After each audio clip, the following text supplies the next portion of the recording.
So today we're going to multiply two binomials. We're going to continue on with this. Last week I showed you two methods for doing that, and we're going to continue on. I'm going to do that again today.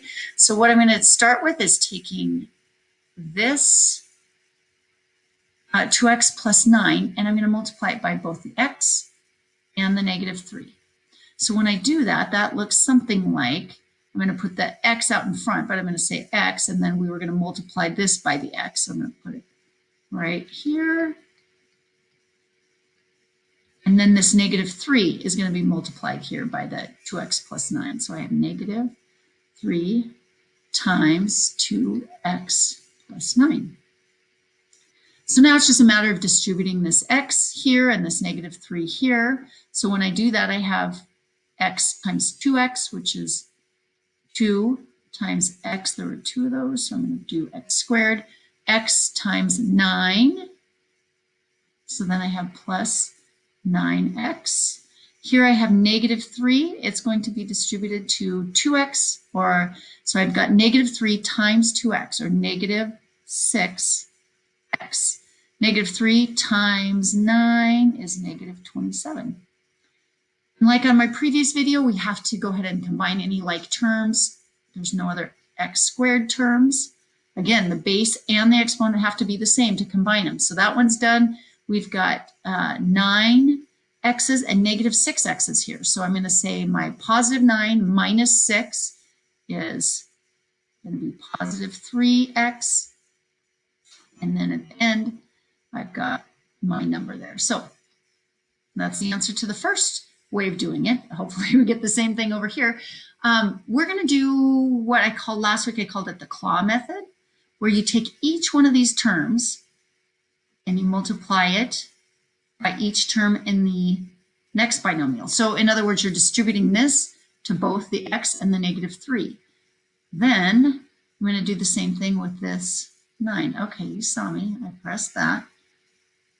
And so we take our negative 9, distribute it here to, that's positive 9, sorry.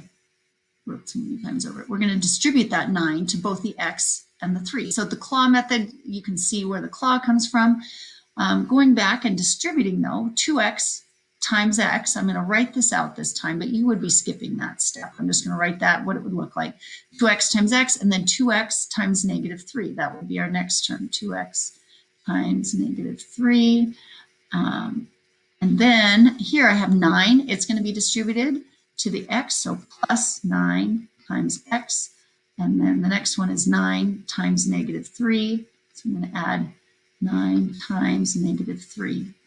And when we go write this out, I'm going to go ahead and combine each one of these multiplication problems. 2x times x is 2x squared. And then I have this term here, which is 2x times negative 3, or negative 6x. And then I have 9 times x, which is plus 9x. And then I have 9 times negative 3, which is negative 27. So again, we're back at this step right here. So I'm going to combine these two terms. I've got my 2x squared plus 3x minus 27. And now I want to just mention to you, I told you it's called the claw method, but it's also called FOIL. And here's why.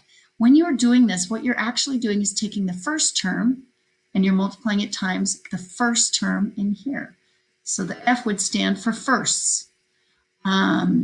When you do the next one, you take the first one and you multiply it by the last one. Well, we don't say first and last on this, we say the outers. They're the ones on the very outside of the two things. So then we have the outers.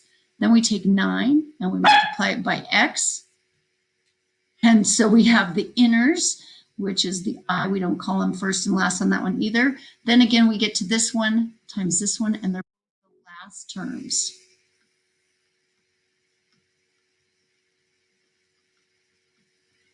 And that is how you would, why you would call it FOIL.